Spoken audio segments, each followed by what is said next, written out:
Assalamualaikum warahmatullahi wabarakatuh.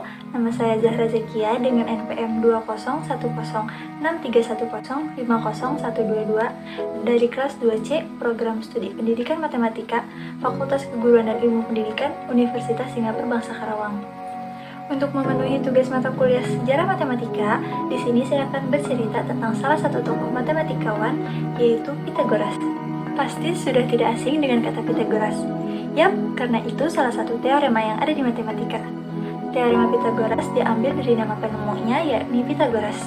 Telah diketahui jika Pythagoras lahir di Pulau Samos, Yunani pada tahun 570 sebelum Masehi. Ibunya bernama Pythias, ia merupakan penduduk asli Pulau Samos. Sedangkan ayahnya yang bernama Mesarus merupakan pedagang permata dari Tirus, Lebanon. Pada usia 18 tahun, Pythagoras pergi ke kota Miletus untuk bertemu dengan Thales. Thales merupakan seorang ahli matematika dan astronomi. Meskipun pada saat itu Thales terlalu tua untuk mengajar, tapi pertemuan itu cukup membuahkan hasil. Dari pertemuan itu, menimbulkan minat Pythagoras terhadap ilmu pengetahuan, matematika, dan astronomi. Pada tahun 535 sebelum Masehi, Pythagoras pergi ke Mesir untuk belajar atas nasihat dari Thales. Namun menurut pendapat lain, Pythagoras pergi ke Mesir untuk melarikan diri dari tirani Polikrates yang merupakan penguasa Samos kala itu. Setelah menyelesaikan adat keagamaan yang diperlukan, Pythagoras kemudian masuk ke kuil di Polis dan menjadi imam di sana. Ada yang berpendapat bahwa selama beberapa tahun, Pythagoras belajar di bawah bimbingan pendeta Mesir bernama Onupis dari Heliopolis. Kembalinya Pythagoras ke Pulau Samos, ia membuka sekolah bernama The Semicircle dengan metode pengajaran yang berbeda, dan hal ini menarik bagi beberapa orang.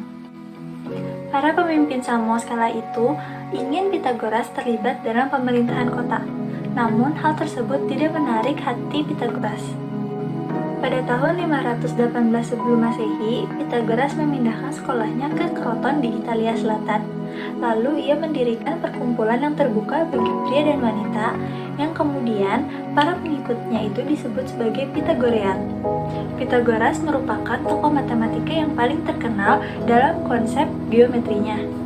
Ia pertama kali membuktikan teorema Pythagoras ini dengan menghitung jumlah luas bujur sangkar pada kaki segitiga siku-siku akan sama dengan luas bujur sangkar di hipotenusa. Segitiga siku-siku adalah segitiga yang mempunyai sudut 90 derajat yang diapit oleh dua sisi. Lalu sisi ketiganya yaitu sisi yang berhadapan dengan sudut siku-siku yang disebut hipotenusa. Meski teorema tersebut telah ditemukan oleh orang Babilonia terlebih dahulu, namun Pythagoras lah yang baru pertama kali membuktikannya. Pythagoras juga memiliki banyak musuh. Salah satu dari musuhnya menghasut massa untuk melawan para pengikut Pythagoras, lalu membakar tempat tinggal mereka. Namun Pythagoras berhasil melarikan diri. Ia pergi ke Metapontum, tapi menurut sebagian orang, ia di sana merasa kelaparan sehingga meninggal. Namun, pendapat lain mengatakan bahwa Pythagoras terjebak dalam konflik antara Agrigentum dengan Syracusans, dan ia dibunuh oleh Syracusans. Apapun penyebab kematiannya, banyak yang telah menyatakan bahwa ia meninggal pada tahun 495 sebelum Masehi. Demikianlah cerita salah satu tokoh matematikawan, yaitu Pythagoras. Mohon maaf apabila ada kesalahan cerita yang saya sampaikan. Terima kasih. Wassalamualaikum warahmatullahi wabarakatuh.